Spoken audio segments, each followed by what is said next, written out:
theme park that designs, builds, and operates the majority of its rides has also defined the industry as a whole multiple times, and is a European historical piece of entertainment.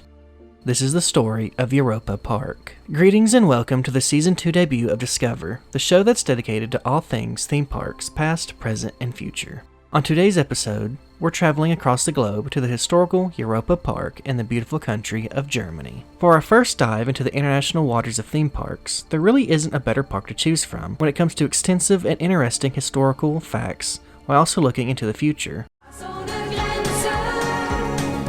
Spaß ohne Grenzen gefällig?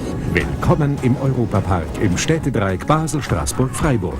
Erleben Sie faszinierende Shows aus fremden Ländern im Europa-Park Rust, dem Freizeitpark in Rust bei Freiburg. Action, Spaß und packende Abenteuer. Und wenn Sie etwas mehr Zeit mitbringen, genießen Sie in unserem Erlebnishotel El Andaluz Urlaub wie in Spanien.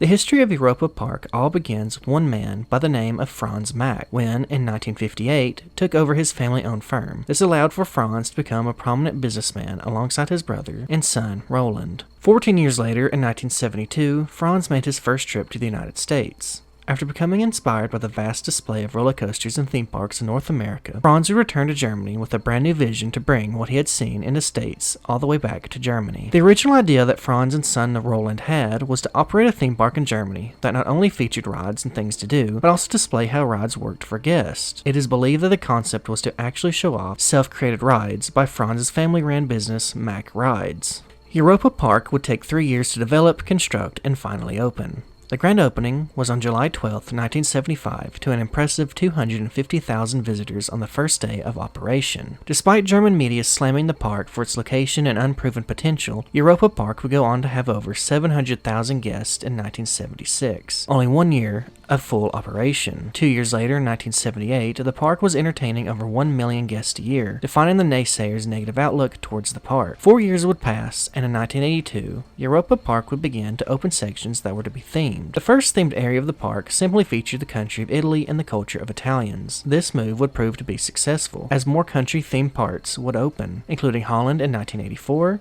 England in 1988, France in 1990, Scandinavia in 1992, Spain in 1994, and the German Alley in 1996. Around the same period, Europa-Park would open the first actual roller coaster in Alpine Express, a steel-powered coaster built by Mack Rides. The success of the first roller coaster would eventually lead to the stable of the park and Aerosat, another Mack Rides attractions, indoor steel roller coaster which opened in 1989. In 1991, the park officially crossed the 2 million guest mark, a new milestone for European parks. Franz and family would continue to be innovative in the theme park industry when in 1995, the El Andaluz would officially open, the first hotel ever to be opened within a theme park in Europe, resulting in longer stays for guests, which would in turn allow for more revenue, but also demand for the park. 1995 would prove to be a great year for the park, when the park-wide monorail system, the EP Express, would also officially open. It would only be a few years later when in 2001 Europa-Park would again define the European theme park market, when the park would open its doors for a winter season, with over 180 guests attending the park in a 6-week period. With the new century full steam ahead, and the then ever-growing demand of the internet and digital space, Franz Mack would officially open Mack Media, a brand new media corporation aimed to create new entertainment experiences. The new company would be responsible for creating the park's recognizable mascot, Ed Uramas.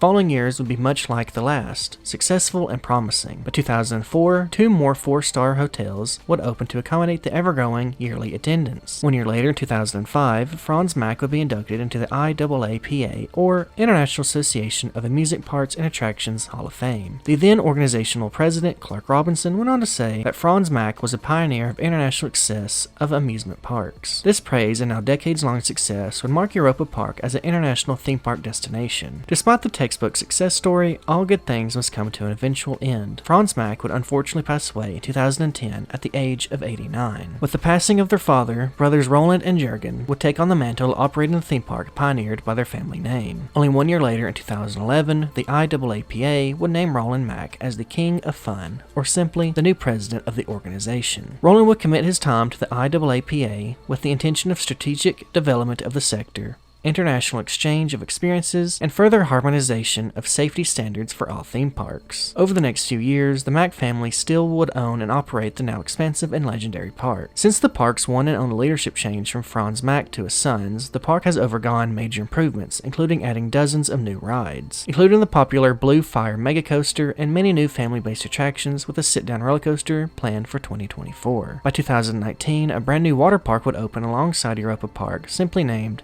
Europa-Park Waterworld. In 2020, Europa-Park would yet again defy the industry by opening the world's first VR coaster experience of its kind in Yulby. Circling back around to present day, Europa-Park remains an industry game changer for all theme parks across the globe, promising new and exciting rides each and every year, now becoming home to more than 100 attractions. The future is incredibly bright for this historical European theme park. Hey everyone, thanks for watching. We hope you've enjoyed the Season 2 episode of Discover. Please like, comment, and share and subscribe if you haven't already. We thank each and every one of you for all of your continued support.